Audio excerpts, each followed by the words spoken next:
बोलिए बोलिए। हाँ नमस्ते गुरुजी। नमस्ते नमस्ते, आपका प्रणाम स्वीकार है, आपके प्रणाम, बोलिए। हाँ हाँ हाँ गुरुजी मी मराठीतून बोलले चालेल ना? बोला बोला, काही हरकत नाही. हा कारण मी महाराष्ट्रातूनच आहे. हो हो चालेल. हा तुमची सत्संग मी रोज ऐकते, मला खूप बरं वाटतंय. जवळजवळ 2 वर्ष होत आले मी सत्संग ऐकते आणि अच्छा, अच्छा. मला खूप म्हणजे घरामध्ये माझ्या खूप समाधान आहे.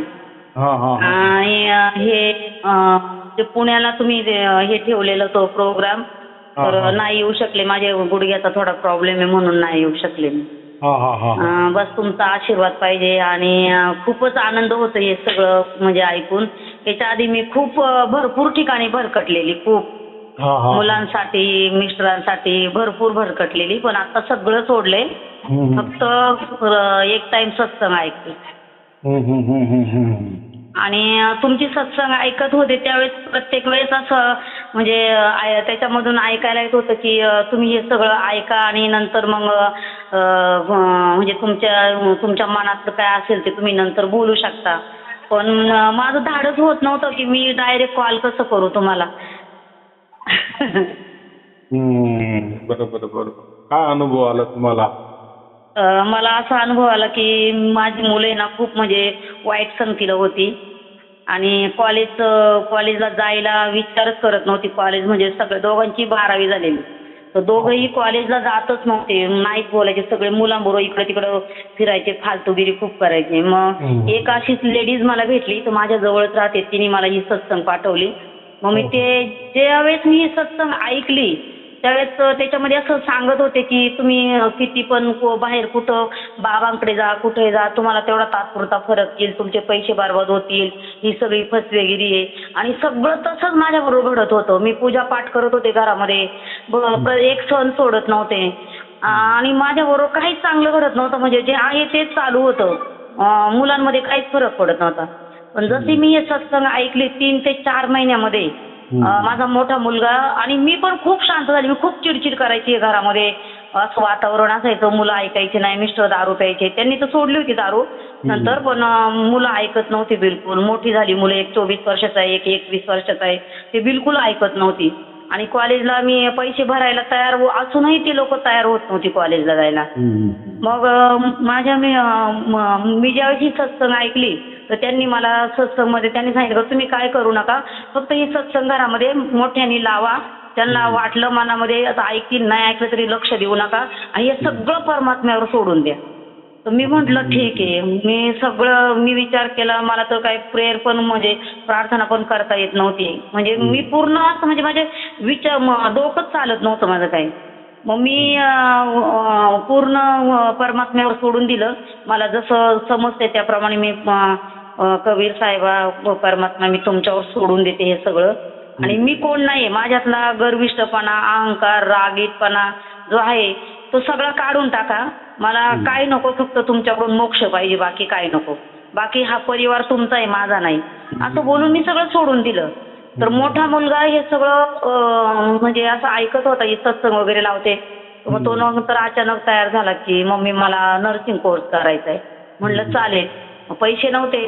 मग ते परमात्म्याची कृपा माझ्या, त्यांनी ज्यावेळेस मी एका ठिकाणी असं गुगलवरती सर्च केलं तर तिथून मला कॉल आल्यावर त्यांनी सांगितले की आमची फी 2.5 लाख रुपये आहे, पण आम्ही फक्त 11,000 रुपये घेऊन ऍडमिशन करतो, बाकीचं हे लोन करून देतो, एज्युकेशन लोन.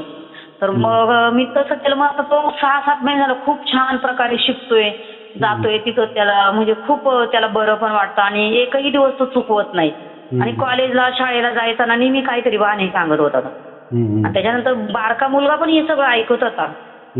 तर मग तो पण आता कॉलेजला वगैरे जायला लागला. त्यांनी आता 1 वर्षापासून म्हणजे 2-3 महिन्यापासून तो प्रयत्न करत होता की मला कॉलेज करायचं. आणि मग पैसे नव्हते. म्हणजे ते कसं परमात्म्याचा सहारा, त्यांनी कुठून डोकं लावून कसे तरी पैसे जमा केले आणि त्यांनी आता परवाच त्याचं ऍडमिशन झालं. मग ह्या गोष्टीमध्ये मी एवढी खुश आहे. आणि मुलं पण शांत झाली, आता उलट बोलत नाहीत. बारका थोडासा आहे, पण मोठा बिलकुल आता उलट बोलत नाही. काही बोललं की मान खाली घालतो. फक्त आता त्याचं एकच आहे की थोडीशी संगत जी आहे वाईट ती थोडी त्याच्यातून बाजूला झाला पाहिजे. बस एवढंच माझी अपेक्षा आहे. ते पण माझी नाही, ती परमात्म्याची इच्छा असेल तर. हा. बरोबर तुम्ही बोलला की पहिली गोष्ट की तुम्ही म्हटले की मला मोक्ष पाहिजे, आणि दुसरी गोष्ट आहे की जर परमात्मा तुझी इच्छा असेल हे सर्व सुधारावा किंवा मला सुख मिळावा, ही जर तुझी इच्छा असेल तर तू दे. हा. हे फार महान वाक्य आहे. नाही, तुमच्याकडूनच शिकलेली मी हे. शक्यतो काय होतं, आपण सर्व आपल्या अंगावर घेतो. मग किंवा माझ्या मनाप्रमाणे व्हायला पाहिजे, देवाने सुद्धा माझ्या मनाप्रमाणे चालायला पाहिजे, परमात्म्याने सुद्धा माझ्या मनाप्रमाणे चालायला पाहिजे. म्हणजे याला आपण काय जोर जबरदस्ती म्हणतो. आणि अहंकार, जर समजा आपण जर पंतप्रधान आहे तर ठीक आहे, आपण सांगू शकतो ना की लोकांना तुम्ही असं करा तसं करा, किंवा सरकारला पंतप्रधान सांगू शकतो की हे करा ते करा, त्याकरता आम्ही पैसे तुम्हाला पुरवू, की असं व्हायलाच पाहिजे तसं व्हायलाच पाहिजे, त्याला तो अधिकार आहे. पण एखाद्या सर्वसामान्य माणसाने पंतप्रधानाला सांगितलं की नाही हे असंच करायला पाहिजे तसंच करायला पाहिजे, तर ठीक आहे, जमेल तर तो करू शकतो, परंतु ते सांगणं योग्य आहे का? नाही. एखाद्या अधिकाऱ्याला, दुसरं उदाहरण देतो, एखाद्या अधिकाऱ्याला आपण बोललो की हे काम कर, आणि पंतप्रधानांनी त्याला सांगितलं त्या अधिकाऱ्याला हे काम कर, तर तो कोणाचं पहिलं ऐकेल? परमात्म्याचं ऐकेल ना, म्हणजेच पंतप्रधानांचं ऐकेल. तर असंच आहे की आपण परमात्म्याला काही जोर जबरदस्ती करू शकत नाही, कारण परमात्मा हा असा समजा की एक मोक्षासाठीच बनवलेला आहे. हे जेव्हा आपल्या लक्षात येतं ना, त्याचं काम फक्त मोक्ष देणे. आणि हे जे काही संसार आहे, ही जी काही प्रकृती आहे, ही काही सृष्टी आहे, आता ह्या सृष्टीमध्ये आपण आलेलो आहोत, या ब्रह्मांडात आपण आलेलो आहोत, तर हे आपण आपल्या कर्माने आलेले आहोत. चांगले वाईट जे असत ते भोगण्याकरता, त्याच्यामध्ये भोग आपले सुखाचे असो दुःखाचे असो, त्यात ते भोगण्याकरता आपण याच्यामध्ये आलेलो आहे. आणि तेही आलंय तर आपले कर्म आपण तसे केले होते म्हणून. पण यामध्ये असं आहे की हा मनुष्य जन्म म्हणजे असे तर आपण काय म्हणतो 84 लाख योनी आहेत, याच्यापेक्षाही लाखोनी योन्या असतील. म्हणजे वेगवेगळे प्राणी मात्र, जीव जंतू पासून, पासून सर्व भरपूर जीव आहेत. पण आपला हा जो जीव आहे म्हणजे मनुष्य जो आपल्याला बनवला आहे, याच्यामध्येच तो फाटा फुटतो की जसं तुम्ही मागून आले, चालत आले, असंच पुढे जायचंय की तुम्हाला हा एक मार्ग, त्याच्याकरता तुम्हाला काही करायचं नाहीये, जसं करत आले तसं चालायचं, ते बरोबर चालेल. म्हणजे 84 लाख योनीमध्ये तुम्ही जाणार, जसे मागच्या टायमाला सुद्धा तुम्ही त्याच्यातूनच आला, आणि पुढे परत तो चक्कर चालूच राहणार आहे. मग ते चक्र चालवण्याकरता तुम्हाला काही विशेष काही करायचं नाही, जसं करायचं तसं करत राहायचं. पण यामध्ये एकच दुसरा असा मार्ग आहे का हे चक्र आपल्याला भेदन करायचं, आणि हे चक्रात आम्हाला अडकायचं नाही. अडकलो, करोडो वर्ष अडकलो, करोडो जन्म आपले झाले किंवा पुढे बी होत राहतील, पण आम्हाला ते चक्रच मोडायचंय. म्हणजे आता पुढे याच्या पुढे आम्हाला या चक्रात जायचं नाही, अडकायचं नाही. मग त्याच्याकरता परमात्म्याने सांगितलं आहे की त्याच्याकरता माझा दरवाजा खुला आहे, त्याला आपण मोक्ष असे म्हणतो. आणि मोक्षात एकदा मनुष्य गेला की मग या जन्ममरणाचा चक्राचा तर काही संबंध येत नाही. मग आनंद हे आनंद, अनंत कालासाठी आनंद. तर मग आपण हे संसार करतो, कोणासाठी? संसार हा दुसऱ्यासाठी करावा लागतो, आणि मोक्ष हा स्वतःसाठी करावा लागतो. कारण त्याची असं आहे की संसारासाठी आपण समजा आपल्या कुटुंबाकरता केला तर त्याचा सर्वांना फायदा. तर समजा तुमच्याकडे 5 कोटी रुपये आले तर तुम्ही छोट्या मुलाला त्याला हातभार लागेल, मोठ्या मुलाला लागेल, सर्वांना लागेल, तुमच्या पूर्ण कुटुंबाला तो 5 कोटीचा फायदा होईल. पण इथे जे आहे मोक्षाकरता मात्र ती बाब नाहीये, ती सार्वजनिक बाब नाहीये. तर ते स्वतःलाच तो मिळवावा लागतो, स्वतःसाठीच असतो. मग त्याच्याकरता आपण म्हणतो आपला जन्मही स्वतंत्र झालाय, आपले जे काही कर्म धर्म आहे ते बी आपले सगळे काही स्वतंत्र आहे. म्हणजे आपले कर्म स्वतंत्र राहणारे, चांगले वाईट. आणि आपण मरणार पण स्वतंत्र मरणार आहे. काही सार्वजनिक म्हणून सर्वांनी जन्म घेतला म्हणून तुमचा जन्म झाला नाही आणि सार्वजनिक सगळे लोक मरून राहिले म्हणून तुम्ही काही मरणार नाही. टायमिंग वेगवेगळे त्याच्या कर्मा धर्मानुसार त्याच्या भाग्यानुसार जे ठरलं असेल त्याप्रमाणे सर्व काही चालणार. बरोबर. आता आपल्याला मुख्य यायचं आहे, मोक्षाकरता परमात्मा असतो याच्याकडे यायचं असतं. बरोबर. जर ज्याला मोक्ष पाहिजे तो परमात्म्याचा विचार कर, ज्याला नाही पाहिजे त्याला काही परमात्म्याचा विचार करून उपयोग बी नाही, तिने काही करायचं नाही, त्याच्या काही लागायचं नाही. बरोबर. मग संसारामागे लागायचं. पण संसार हा काही स्वतःसाठी नाही राहत ना.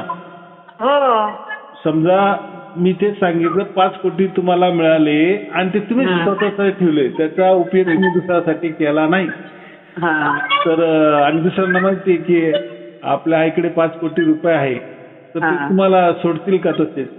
नाही ना. म्हणजे कसं काय रीतीनं तुमची गोड गुलाबी बोलून तुमच्याकडून ते काढण्याचा प्रयत्न करतील, त्याच्यातून फायदा करण्याचा ते प्रयत्न करतील.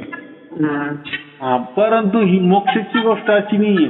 मोक्षाची गोष्ट तुम्हाला मिळाली तर ती काही हिरावून घेऊ शकत नाही. ती कशी हिरावून घेता येईल? पैसे घेऊ शकतील ना, संसारात ती गोष्ट होती. पण मोक्ष कोणी हिरवून घेत नाही. म्हणजेच मोक्ष ही मिळणं बी काही सार्वजनिक बाब नाहीये. बरोबर आहे. मोक्ष हिसकून घेणे ही सुद्धा काही सार्वजनिक बाब नाहीये. मला इतकंच म्हणायचं आहे की संसार हा दुसऱ्यासाठी असतो, म्हणजे त्याच्यात आपण स्वतःही असतो पण स्वतःबरोबर दुसऱ्यासाठी संसार करावा लागतो. मोक्ष जो असतो हा दुसऱ्यांसाठी नाही, तो स्वतःसाठीच करावा लागतो. आणि मग दुसऱ्याला मिळाला नाही मिळाला तर तुम्ही काय करू शकणार आहे? कारण ज्याचे त्याचे कर्म धर्म मागच्या जन्मी त्यांनी काय काय नाही किंवा आपण काय काय केलं ते आपल्या कामा येणार आहे, त्यांनी काय काय केलंय ते त्यांच्या कामा येणार आहे. म्हणून आपण म्हणतो तो त्याच्या प्रारब्धानुसार जन्माला आलेला असतो. आपण म्हणतो मुलगी जन्माला आली तर ती तिचं प्रारब्ध घेऊन आली, मुलगा जन्माला तो तिचं प्रारब्ध घेऊन आलेलं आहे. आपलं जे कर्तव्य आपण ते करतो. पण व्यतिरिक्त जी काही अजून काही बाबी आहे त्या काही आपल्या हातात नाही. आपण काय म्हणतो त्यांच्या कर्माचे त्यांनी जसे कर्म केले असेल तसंच त्याचं हे मिळणार, त्याच्यात हस्तक्षेप आपण करू शकत नाही. आणि परमात्मा सुद्धा त्यात हस्तक्षेप करत नाही.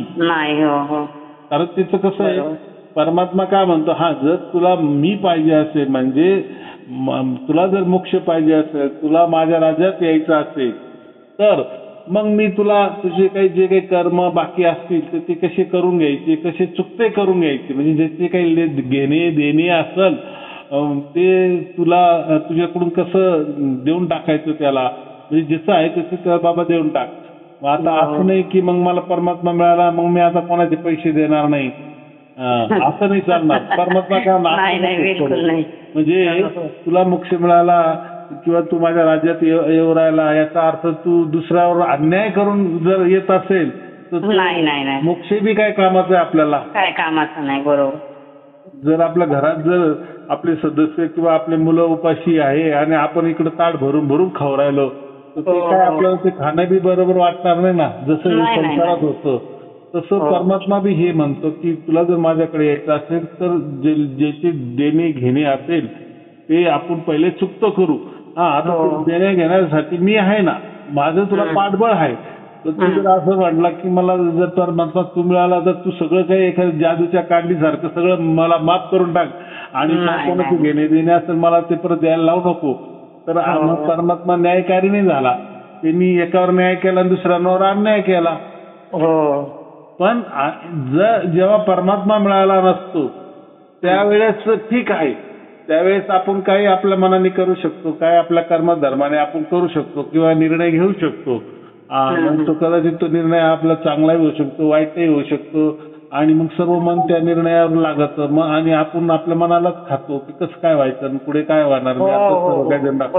पण ह्या ठिकाणी मात्र ज्यावेळेस मोक्ष मिळतो आणि ज्यावेळेस आपल्याला आपण संसारात बी राहतो तर त्यावेळेस मात्र आपल्याला एक आपण खंबीरपणे त्या संकटाला सामोरं जातो. का तर आता माझ्या जवळ परमात्मा आहे आणि तो सर्व काही बघतो आहे आणि त्याच्या देखरेखीखाली मी आता कर्म करणार आहे. मग ते कर्म श्रेष्ठच होणार, चांगलंच होणार ना. जसं आपण एक मुलाला सायकल शिकवत असतो तर थोडीशी पाठीमागून आपण सायकल पकडत असतो, पकडावेच पडत लागते. नाही म्हणून.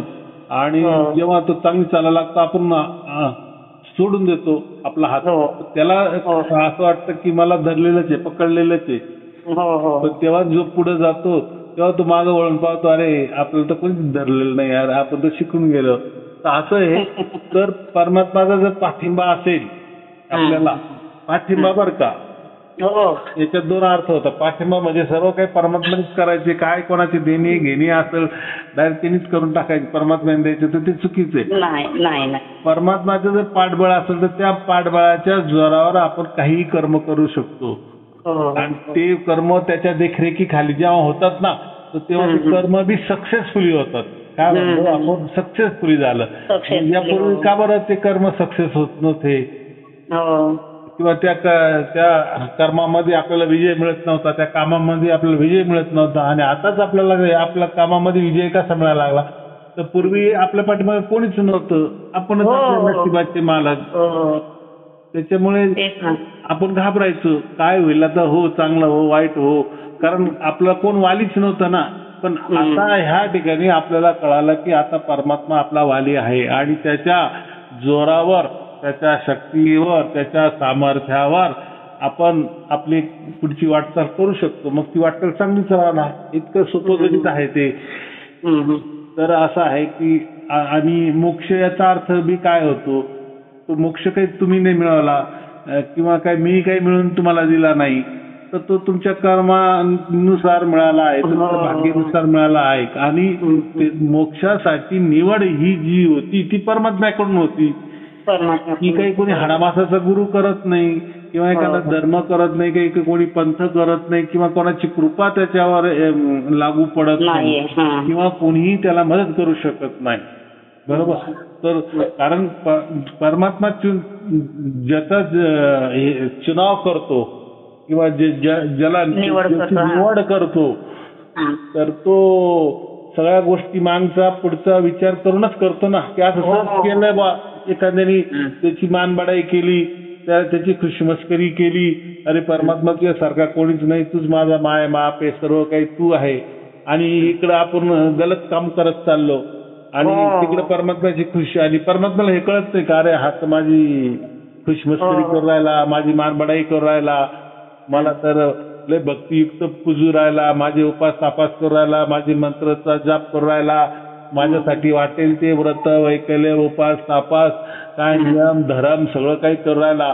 पण याचं जर कर्तव्य जर वाईट असेल तर परमात्म्याला तेवढं समजत नाही का, परमात्मा तर सर्वज्ञानी ना, त्याला समजणारच ना. तर मग तो कसं त्याचं फळ देणार? मग आपण म्हणतो ना, मी तर लय हे करतो ते करतो, तुम्हाला त्याचं काही फळ मिळत नाही, चांगलं होतच नाही. मी तर लय पोथी पूजा केली, पाठ केले, पारायण केले, मंत्र केलेले, गुरुचे पाय दाबले, गुरु केले, इकडे गेलं तिकडे गेलं, पण त्याला काही यश येत नाही. म्हणजे याचा अर्थ काय, त्याच्या महापाठीमागे परमात्माच नाहीये, किंवा तुमची भावना शुद्ध नाही. तुम्ही जे आता बोलत होतात ना की ह्या गुरुकडे गेलो, तिथं त्याचे पाय दाबले, तर मी ना पहिली निरंकारी सत्संगला जात होती.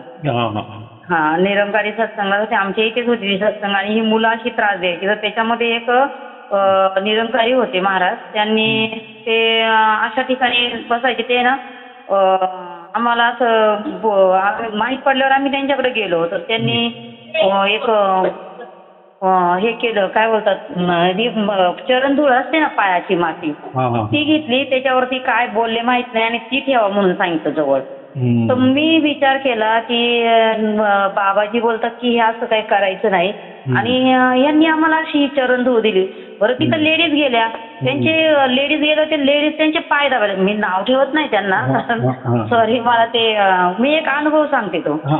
तर त्यांचे ते पाय वगैरे दाबायला लेडीज. मी म्हटलं आता हे निरंकारी, आमचे बाबाजी पण कधी असे बोलले नाही, निरंकारी ते पण कधी बोलले नाही असे पाय दाबायचे, आणि ह्या लेडीज तिथं बसल्या, ते वयस्कर आहेत आणि त्यांचे पाय दाबायचे. तर मी बोलले, आम्हाला परत दुसऱ्यांदा बोल, आम्ही त्यावेळेस घेतली ती चरणधूळ, दुसऱ्यांदा आम्ही नाही गेलो. म्हटलं नाही बाबा मला नाही जायचं तिकडे.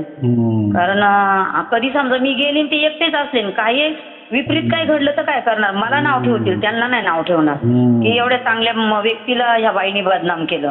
कारण ते निरंकारी आहेत.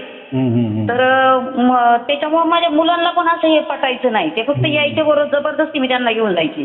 ज्यावेळेस हे लॉकडाऊन लागला, मी सत्संग सोडली, सगळं सोडलं. नंतर अचानक मला जेव्हा ही तुमची सत्संग याच्यामध्ये ऐकायला भेटली, तर मी ज्या ऐकलं 2-4 सत्संग मी ऐकले, तर जेवढं माझ्याबरोबर घडलं गुरुजी, मला म्हणजे जसं कळतंय तेव्हापासून माझ्याबरोबर जेवढं घडलं आणि मी जेवढे बाहेरचे उपचार केले, बाहेरचं पाहिलं, हे सगळं करून मला काही फरक नाही पडला. मला जे घडायचं होतं तेच घडत होतं. मला म्हणजे जे परमात्म्याची जी इच्छा होती तेच घडत होतं माझ्याबरोबर. पण त्यांनी समोरच्या व्यक्तीने सांगितलं आणि त्यांच्याप्रमाणे माझ्या बाबतीत घडले असं कधीच झालं नाही. म्हणून मला याच्यामध्ये असं असतं की जिथे आपल्याला सत्याचा मार्ग मिळतो तर तिथे आपले सर्व कामं होत जातात. जोपर्यंत सत्याचा मार्ग मिळत नाही तोपर्यंत मग आपले कामही होत नाही आणि आपण गोंधळून जातो की काय आहे. तर आपल्याकडे कसं आहे, तो अंधश्रद्धेचा विषयच नाही. मी तर किती याच्यावर टीका टिप्पणी करत असतो. कबीर साहेब सुद्धा त्याच्यावर टीका टिप्पणी करत होते गुरु लोकांवर.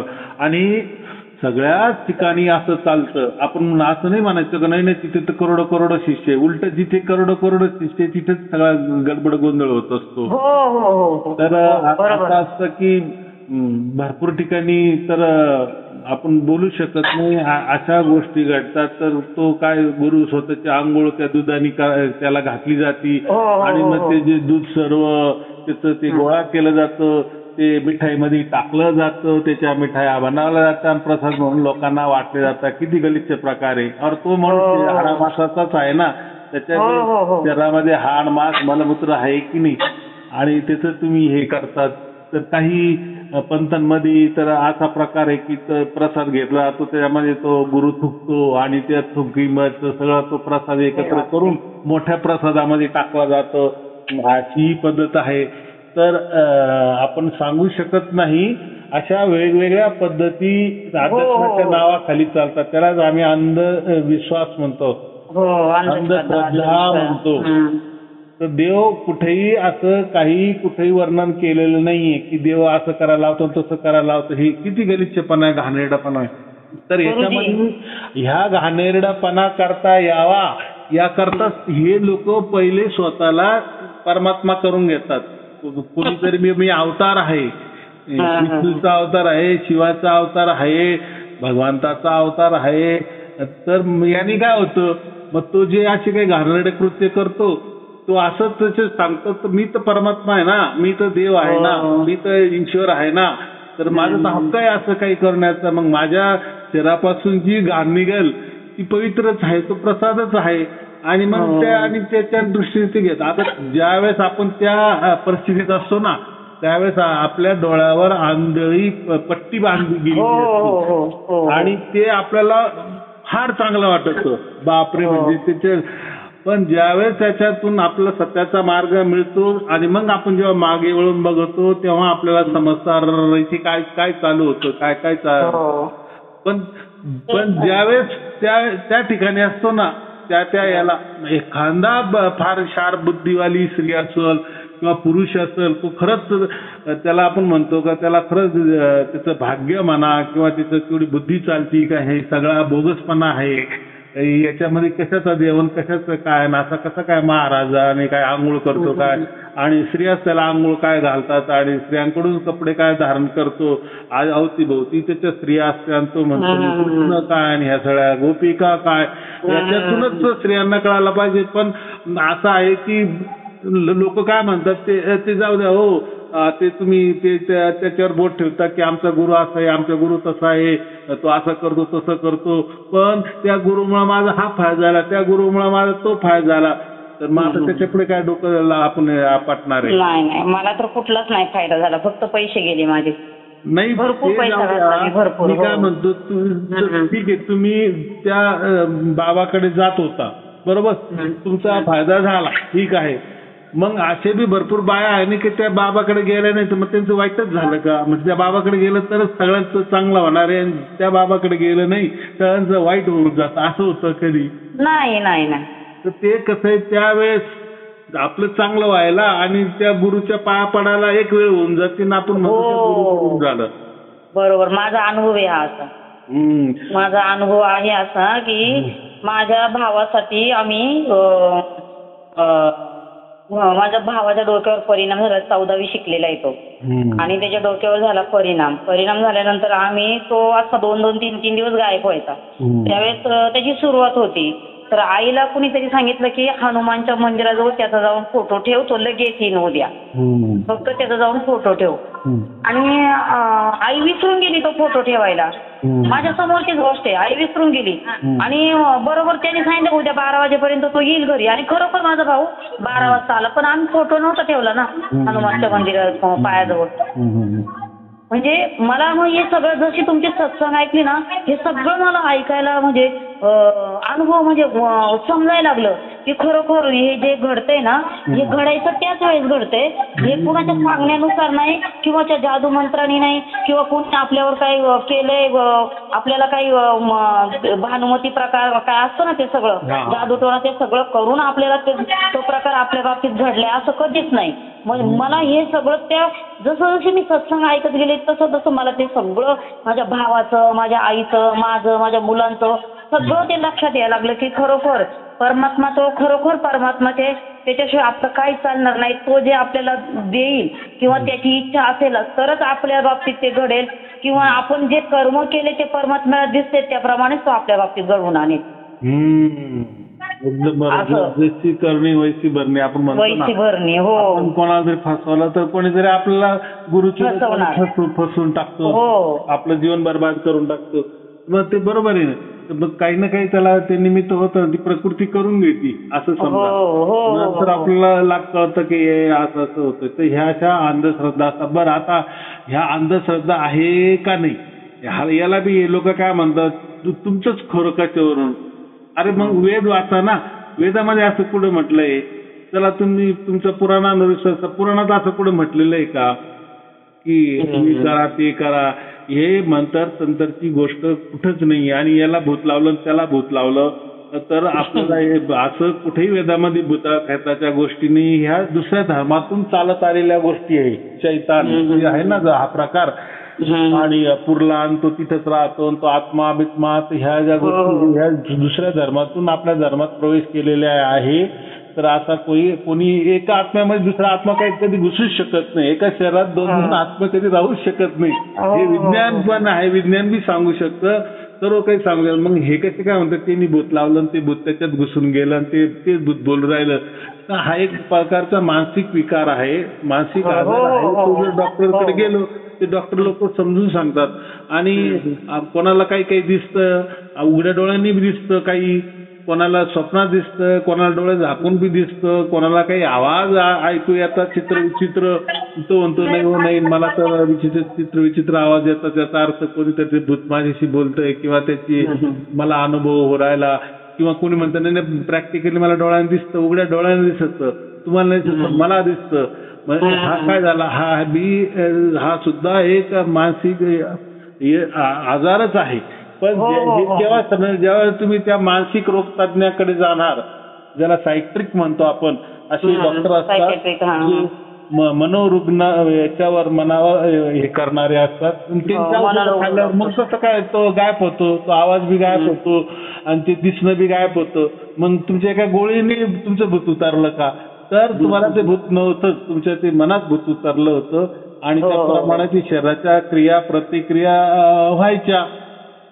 तर त्याच्यामुळं पण ते काही असं कोणी काही जगामध्ये कोणी कोणाला काहीही करू शकत नाही.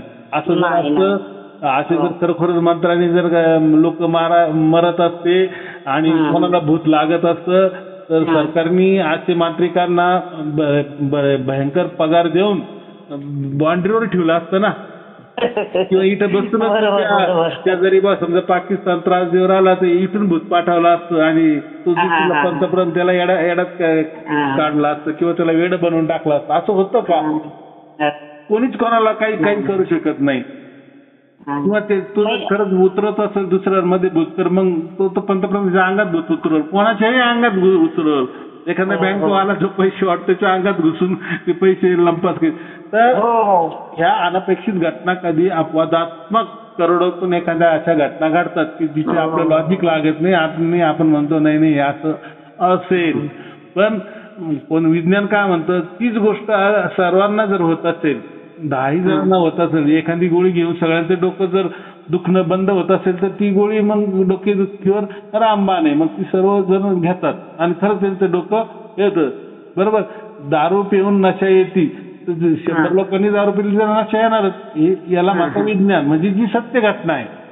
असं केल्याने असं होतं. तसं ह्या लोकांमध्ये मंतर तंत्रनी होतं का, याला मंतर लागू पडतो त्याला का बरं नाही पडत, याच्यात घुसलं मग दुसरं का नाही घुसत, हे भूत असं काम करत ते भूत असं काम का करत नाही, याला जर असं वेगळं जागळं दिसतं मग दुसऱ्याला का दिसत नाही, आम्हाला का दिसत नाही, तो जर दुसऱ्याच्या मनात जाणतो. शेजारी काय चालू आहे, त्यांच्या घरात किती लोक राहतात, त्यांची नावं गावं सांगू शकेल का. तर ह्या गोष्टी जेव्हा परीक्षा होते आणि आपण बुद्धीनं जर हे करतो तेव्हा आपल्या लक्षात येतं. आणि याच्याकरता हे जे लोक अंधविश्वास विचार करतात ना की मला दिसतं, माझ्या अंगात येतं किंवा मला बाहेरचं, तर त्याच्याकरता सरकारने जे जिल्ह्यामध्ये जे मोठमोठे सरकारी दवाखाने ना त्याच्यामध्ये एक विभाग तो ठेवलेला आहे, सायट्रिकचा एक विभाग ठेवलेला आहे, मनोरुग्णांकरता ठेवलेला आहे. पण जो तो मनोरुग्ण असतो ना तो स्वतःला म्हणतो मी काय वेड आहे का, ते काही वेड्यासाठी नाहीये. तिथं जर तुम्ही गेलं तर तिथे मोठमोठ्या सूचना लावलेल्या आहे. होतं आजार आहे, कोणालाही आजार होऊ शकतो, जसं आपल्याला ताप येऊ शकतो. मग रोज येतो का ताप, पण कधी येतो वर्षातून एकदा, 6 महिन्यात एकदा. मग आपण काय म्हणतो आजारीच पडतो का, काय मग 24 तास आपल्याला तो तापच राहणार आहे का, उतरणार की नाही कधी ना कधी. तसं आहे, हा आपल्याला आजार झालेला आहे हे जर तो समजून चालला आणि खरोखरच जर तशी दवा पाणी जर घेतली तर त्याचं सगळं काही निघून जातं. तर आपल्याला मुख्य असं आहे की हे सगळी ही माया आहे, याला काय म्हणू आपण, एक मायाचा प्रपंच आहे. सगळा हा जंजाळ आहे, हे जंगल आहे, याला अंत नाहीये. हे आपण किती लोकांना सांगत बसलो तरी त्याचा काही उपयोग होत नाही. म्हणजे याचा अर्थ काय, जो तो ज्याच्या त्याच्या कर्मधर्माने सुखाचे दुःखाचे भोग हा भोगत राहतो. माणसाच्या काही वेगवेगळ्या सगळ्या कल्पना येत राहतात, त्याप्रमाणे तो त्याचे पैसे बर्बाद करतो, त्याचं आयुष्य बर्बाद करतो किंवा त्याचं चांगलं करतो. पण चांगलं वाईट या संसारामध्ये काय करायचंय, हा चांगलं होत असेल तर मग आम्हाला मोक्ष मिळाला पाहिजे, हे याला म्हणतात चांगलं. म्हणजे माझ्या मनुष्य जन्माचा फायदा झाला, ज्या उद्देशासाठी परमात्म्याने मला मनुष्य बनवलेलं आहे त्याची पेहचान करण्यासाठी, आणि तो मनुष्य जन्मातच त्याची पेहचान देत असतो, इतर जन्मात आपल्याला देत नाही. तो ते त्याच्याकडून होत असतं. म्हणून मोक्ष त्याच्या हातात आहे. जर आपल्या हातात जर मोक्ष असतं तर मला लोकांनी रोज तपश्चर्या करत बसले असते, मोक्ष मिळवला असता. म्हणजे मोक्ष बी आपल्या हातात असता. तर ते डिपार्टमेंट त्याचं आहे, त्याच्या डिपार्टमेंट मध्ये त्याला कोणते लोक घ्यायचे कोणते लोक नाही घ्यायचे, नाकारायचे, हे तर त्याच्या अधिकारात आहे की नाही. कोणती कंपनीचा मालक आहे, कंपनी आहे, त्या कंपनीत कोणाला नोकरीवर घ्यायचं कोणाला नाही घ्यायचं ही ती कंपनी ठरवल ना, की आपण जबरदस्ती करायची नाही, तुला घ्यावाच लागेल असं चालेल का, नाही. हा, तर मग असं हे जे डिपार्टमेंट आहे, मोक्ष डिपार्टमेंट आहे, परमात्म्याकडे असतं आणि परमात्माही ते देत असतो. तर चला आपल्या भाग्यानुसार आपल्याला परमात्मा बी कळाला आणि तो सार शब्द जे रामनाम आहे, जो ओंकार आहे, तो बी आपल्यामध्ये प्रगट झाला, स्वतःहून प्रगट झाला. आपण त्याच करता केलं नाही. बरेच लोक म्हणतात, तुम्ही काय म्हणतात की तो प्रगट व्हायला पाहिजे, हा बघा मी ओम प्रगट केला. प्रगट असा ओम नाही झाला, जो ओंकार असतो तोच त्याला सार शब्द आपण म्हणतो, त्याला रामनाम म्हणतो, हा त्याच्याकडून प्रगट व्हायला लागत असतो आणि त्याच्यासाठी आपण काहीच करत नसतो. तेव्हा ते खरं समजायचं. नाही तर तुम्ही असा ओंकाराचा समजा जप करत राहिले, माळेच्या माळी जपले, लाखोनी करोडोनी त्याचा जप केला, तर एक दिवस तो जप त्याचा इको तयार होतो. इको तयार म्हणजे मग तो ऑटोमॅटिक आपल्याला ऐकू यायला लागतो. पण ते त्याच्याकरता तुम्ही काहीतरी केलं ना. हो, म्हणजे कोणताही मंत्र घ्या तुम्ही, ओम घ्या, ओम नमः शिवाय घ्या, ओम सोम घ्या, सोम घ्या, काय तुम्हाला पाहिजे ते मंत्र, 1000 मंत्र आहे. एखादा मंत्र आपण फार फार जपला, फार फार त्याचं लाखोनी जपला आणि तोच विचार कायम जर केला जातो स्वप्नात तो मंत्र आपल्याला दिसतो, डोळ्यासमोर बी तो दिसतो आणि ऑटोमॅटिक ऐकायला ही यायला लागतो. लोक म्हणतात तुमचं काय, तुम्ही सारशब्द केलं नाही, मला तर मंत्र ऐकायला लागला. अरे बाबा तेच तू केला, कायम केला आणि तो तुझ्या डोक्यात घुसला. तसं आम्हाला जो सारशब्द प्राप्त झाला त्याच्याकरता आम्ही काही त्याचा सहारा नाही घेतला किंवा त्याच्या पद्धतीने काही केलं नाही आणि तो झाला तर तो कायमस्वरूपी झाला. निरंतर अखंड एक ताल एक रस एक धून मध्ये तो चाललाय किंवा एक धून मध्ये जरी नाही चालला तरी जो जेव्हाही प्रगट होतो तो सेम टू सेम होतो. जो आज झाला तो उद्या होणार आहे आणि मग हळूहळू तो निरंतर अखंड होऊन जातो. पण तोपर्यंत आपल्याला परमात्मा समजून जातो तर तो काही मग विषय येत नाही. हे जे काही होतं ते परमात्म्याकडून होतं. म्हणजे एक आपल्या हातातून जे काही होतं ज्याची आपण निर्मिती करतो त्याचा नाश होणं संभव आहे, म्हणजे होतो. कारण निर्माण आपण केलं तर मग त्याचा नाश होणारच. पण हे जे परमात्म्याकडून तो तर परमात्मा ही स्वयं काय सनातन आहे ना, आदि अनादि अनंत आहे आणि स्वयंभू असल्यामुळे निरंतर आहे, अखंड आहे. त्याची तर कधी निर्मिती झालीच नाहीये, तो स्वयंभू आहे. म्हणजे तो स्वयंभू जर तुम्ही आपल्यामध्ये जर उतरला तर त्याच पद्धतीने त्याचं कार्य राहणार की नाही आणि तोच सत्यमातेला आपल्याला मोक्ष द्यायला. दुसरा मंत्र तंत्र किंवा ते काही ध्यान साधना कोणत्या प्रकारचं काही मनुष्य निर्मित आपल्याला कामा येत नाही. मी ना गुरुजी ज्यावेळेस मला असं वाटतं 2023-26 मार्च फेब्रुवारी 2023ला मी पहिली सत्संग ऐकली. त्याच्यानंतर 4-5 दिवसामध्ये मला ते सगळं समजलं, थोडी मी ऐकायला लागली.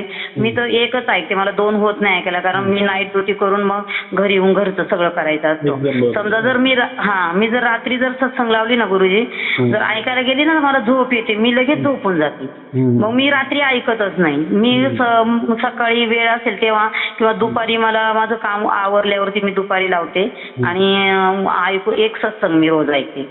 आता मला सांगायचं असं की मी पहिली ज्यावेळेस हे सत्संग मध्ये नव्हते, मी घरातली पूजा पाठ, हनुमान चाळीसा, महालक्ष्मी यंत्र मंत्र वगैरे सगळं करायची.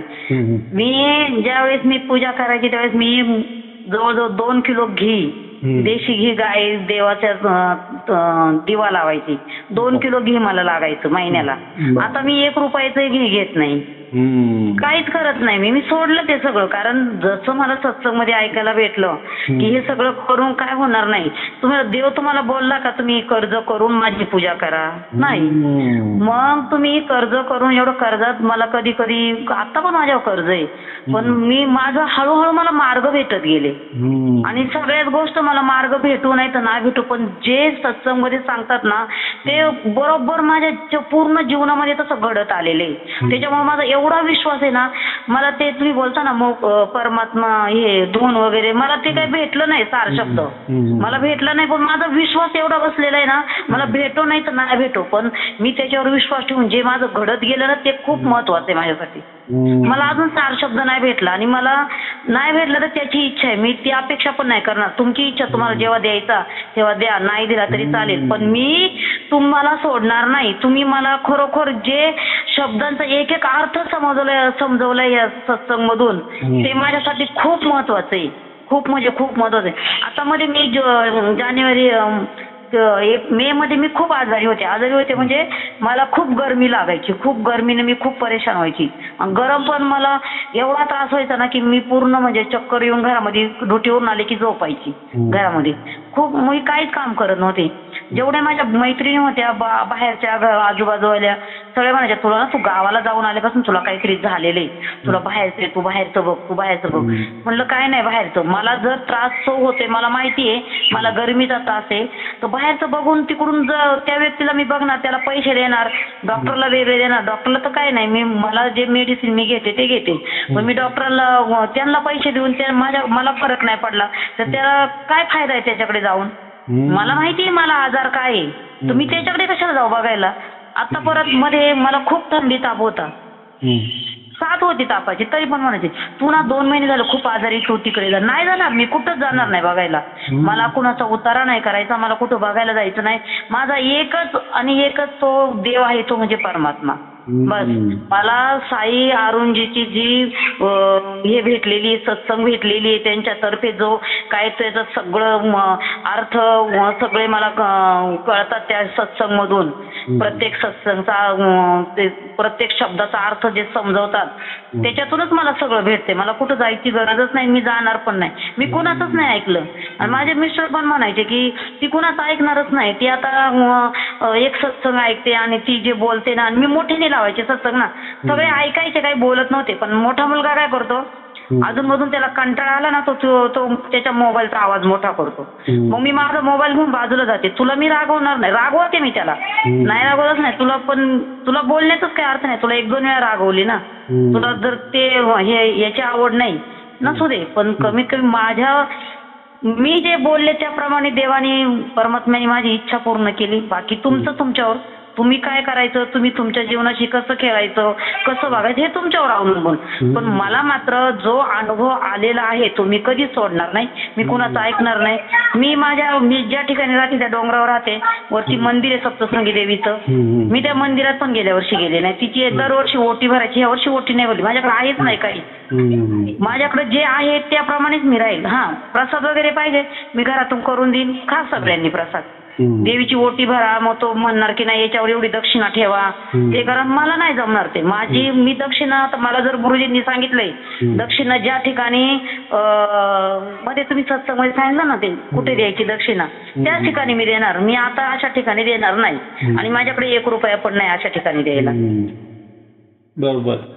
तुम्ही जी वाटचाल करू राहिले आता ही वाटचाल वेदांची आहे, आणि हे जे बाकीचे लोक आहे ना पुराणांची वाटचाल करतात. पुराण असं म्हणतात, पुराणात पण ही पुराण आत्ता निर्माण झालेली ना. म्हणजे हे जे पुस्तके काय ग्रंथ हे आत्ता निर्माण झालेले नाही. पण वेद तर आपण काय म्हणतो अपौरुषी आहे ना, त्यांनी काही निर्मित वेद नाहीये. ज्या वेदांनी जर असं सांगितलं की परमात्मा असा असतो, त्याचं काम असं असतं, आणि त्याप्रमाणे जर आपण त्या परमात्म्याच्या सांगण्याप्रमाणे जर आपण चाललो, मार्गक्रमणा जर केली तर आपलं निश्चितच चांगलं होणार, आणि पुढे जे मोक्ष आहे ते आपल्याला मिळणारच. बरोबर. ते परमात्म्यावर भरोसा ठेवणार. ती म्हणे की मला सारशब्द प्राप्त नाही झाला, परंतु सारशब्द जरी प्राप्त नाही झाला, दिल्ली अजून जरी लांब आहे, पण तुम्ही ज्या दिल्लीच्या रस्त्याने जाऊ राहिले तर एक ना एक दिवस ते पोहोचणारच ना. आणि हे पोहोचणार दिल्लीमध्ये. बरोबर. हो, तुमच्या सत्संगमध्ये सांगितलेलं आहे ना ते की तुम्ही 2-3 याच्यामध्ये सत्संगमध्ये मी ऐकलेले, तुम्ही सत्संग भेटले नाही असं म्हणू नका. कारण तुम्ही जर त्या रस्त्याला चालला तर तुम्हाला एक ना एक दिवस तिथं पोहोचायचंच आहे. त्या गावामध्ये तुम्ही पोहोचणारच. तरी टायमाने पोहोचेल. ठीक आहे. जे काही देणे घेणे असेल परमात्मा वाटतंय परमात्म्याला काय हिच्याकडून किंवा यांच्याकडून जे काही घेणे देणे आपण मिटून टाकायचं, म्हणजे काय हिसाब किताब चुकता करून टाकायचा, नील करून टाकायचा आहे. तर त्याप्रमाणे आपली वाटचाल चालू आहे. तर मग अजून तर आयुष्य भरपूर आहे ना, तर तो करून घेतो. बरोबर, तो करून घेतो. पण एवढं आहे की बा असं नाही की शेवटपर्यंत मग आपण वाटचाल करत राहिलो आणि मध्येच काही आपलं झालं. आता तुम्ही मार्गच तो पकडलेला आहे. असं समजा की परमात्म्याचा मार्ग पकडला आहे की ज्या दिवशी आपण परमात्मा मार्ग पकडतो मी त्याच्यावर विश्वास ठेवतो की आता तू सर्व काही आमचं आहे, सर्व काही चालवणार, चालवायची तर बुद्धी आपल्याला आहे, चालवायचं मन तर आपल्याला आहे, चालवायचं शरीर तर आपल्याला आहे. पण त्याच्या आधाराने, त्याच्या सपोर्टनी, त्याच्या हिमतीवर आपण जर वाटचाल करत असेल तर त्यावेळेसच आपल्याला परमात्मा बांधून घेतो असं समजायचं. तर ज्यावेळेस आपली वाटचाल पूर्ण होऊन जाईल, आपलं आयुष्य बी संपून जाईल, तर त्यावेळेस तो अलगद आपल्याला उचलून घेईल. कारण त्यांनी पहिलेच बांधून घेतलेलं आहे. म्हणजे त्याच्या मार्गाने त्यांनी पहिलेच आपल्याला बांधून घेतलेलं आहे, आणि मग तो मोक्ष देणारच की नाही. हो, बरोबर बरोबर. आणि हे माझा जो भाऊ होता ना गुरुजी, 12 वर्ष गायब होता तो. परिणाम झाला होता त्याचा. गायब म्हणजे माझ्या मोठ्या भावाने, त्या आई वडील वारल्यानंतर माझ्या मोठ्या भावाने त्याला गावामध्ये खूप त्रास द्यायचा ना, वेड्याच्या, कुणाला दगडी मार, कुणाच्या जनावरांना मार, असं खूप करायचा तो. तर मग ते आमच्या मोठ्या भावाने मला विचारलं की आपण असं त्याला गाणगापूरला नेऊन सोडू, तिथं चांगला होईल तो. तर मी बोलले जर समजा आता जर गावामध्ये लोकांना त्रास देतोय, मग गावातले लोक येऊन मोठ्या भावाला ओरडतात, जर समजा त्याची जागा तिथे असेल तर त्याला जाऊ दे तिकडे. हो ना. मग त्याला ते गाणगापूरला नेऊन सोडलं भावाने, कधी ते 14 वर्षापूर्वी. आणि नंतर आम्ही 2 महिन्यांनी, माझा मोठा भाऊ, माझे मिस्टर, माझी 2 मुलं, मोठा भाऊ आणि माझी मोठी बहीण, आम्ही सगळे गेलो तिथं गाणगापूरला. पण तो आम्हाला भेटलाच नाही तिथे. आता आम्हाला आणि माझ्या बहिणीला कुणीतरी सांगितलं, असं दरवाजावर येतात ना ते भोंदू बाबा, त्यांनी सांगितलं की तो नाही आता जगामध्ये. माझ्या मोठ्या भावाला पण सांगितलं, त्यांनी पण कुठल्या तरी एका याला विचारलं, आपण ते हे बघतात ना, कुंडली बघतात, त्याला ज्योतिषाला विचारलं, त्यांनी पण सांगितलं नाही येतो जगामध्ये. आणि जगामध्ये नाही बोलल्यावरती मग मला सगळ्यात जास्त मी त्याला बघणारे, मला खूप वाईट वाटलं. मी खूप रडली त्यावेळेस, रडली, बहिणीजवळ रडली, भाच्याजवळ रडली. ते बोलले की आता त्याचं नाव सातबाऱ्यावरून काढून टाकायचं. कधी 4 वर्षापूर्वी मोठा भाऊ बोलला. मी आणि काय माहिती माझं कसं अचानक मनामध्ये आलं की समजा जर तो आला तर कधी, मग तू काय करशील. तर तो बोलतो आता कशाला येईल, तो झाले आता 9-10 वर्ष झाले, आता तो येणार नाही, असं बोलला तो. तर मी म्हटलं मी बाबा काही कशावर सही करणार नाही. मग मला रूम बांधायची, घर बांधायचंय, सगळे बाहेरगावची लोक येऊन, बीडची वगैरे इकडची तिकडची लोक येऊन इकडे जुन्नरमध्ये पूर्ण बंगले वगैरे बांधून बसलेत आणि मला घर नाहीये. म्हणलं चल तुला कुठं यायचं, कुठं सही करायची, मी सांगते. माझा भाऊ नाहीये, पण त्याचं नाव काही सातबाऱ्यावरून काढायचं नाही, पण या माझ्या मोठ्या भावाला लोन करा, त्याचं काय असतं ते त्याला द्या, मी सही करते. म्हणलं चल. तर तो बोलला नाही. मग तो रुसला माझ्यावरती, 2 वर्ष बोललाच नाही. आणि 2 वर्षानंतर दिवाळी भाऊबीजेला मी त्याच्याकडे गेले. वहिनी बोलवायची मला. वहिनी माझी खूप चांगली आईसारखी बिचारी, माझ्यापेक्षा वयाने लहान आहे, पण मोठा भाऊ त्याची बायको म्हणून तिला वहिनीच म्हणावं लागते. तर ती खूप चांगली, चांगली बोलते, बोलवते, आमचे सण वगैरे व्यवस्थित करते ती, आई वडील नसून पण. आणि मग त्या बारक्या भावाला असं दिवाळीला आम्ही गेलो, आणि दिवाळीला गेलो, आदल्या दिवशी मी गेले, दुसऱ्या दिवशी भाऊबीज होती, आणि दुसऱ्या दिवशी सकाळीच आम्हाला सांगितलं की ते की याच्यामध्ये व्हॉट्सअपवर सगळ्यांचे आले की बबू भेटले. माझ्या भावाला बबू बोलतात, त्याचं नाव नवनाथ आहे. बबू भेटलं. तर मी म्हणलं कुठं, मी लगेच ते नंबर वगैरे पाहिले व्हॉट्सअपवरती, कुणाकुणाच्या पाहिले नंबर घेतले, पोलीस चौकीला फोन केला, तर कल्याणमध्ये तो आम्हाला भेटला. मग भाऊबीज झाली, दुसऱ्या दिवशी जाऊन त्याला आम्ही घेऊन आलो. म्हणजे 12 वर्षानंतर तो आम्हाला भेटला. तर हो, 12 वर्षानंतर भेटला. आणि मी त्यावेळेस मी सत्संग करत होती. सत्संग करून मला 4-5 महिने झाले होते, त्यावेळेस तो आम्हाला भेटला. एवढे खुश झाले ना, सगळे खुश झाले. आता तो एका बेघर निवारा केंद्रामध्ये आहे, त्याला ठेवले, कारण एवढी कॅपॅसिटी नाही कुणाची त्याला सांभाळायची. तो जर त्याचा माइंड जर खराब झाला तर तो कुणाचंच ऐकत नाही. तर तिथं त्याला टॅबलेट चालू आहेत, बस त्याला आशीर्वाद. तर मग त्याचं आयुष्य जेवढं असेल तेवढं होणार, काही काळजी करू नका. गोळ्या चालू आहे ना, त्याचं कसं असतं, कंटिन्यू गोळ्या ठेवायच्या असं चालू. आणि सरकारने त्या गोळ्या फुकटमध्ये सुरू करायला लावल्या. म्हणजे इथे जर आपण सरकारी दवाखान्यात गेलो ना, आता त्यांचं ते केंद्राचे त्या फुकट असतात, त्या म्हणजे सरकारच प्रोव्हाइड करतं.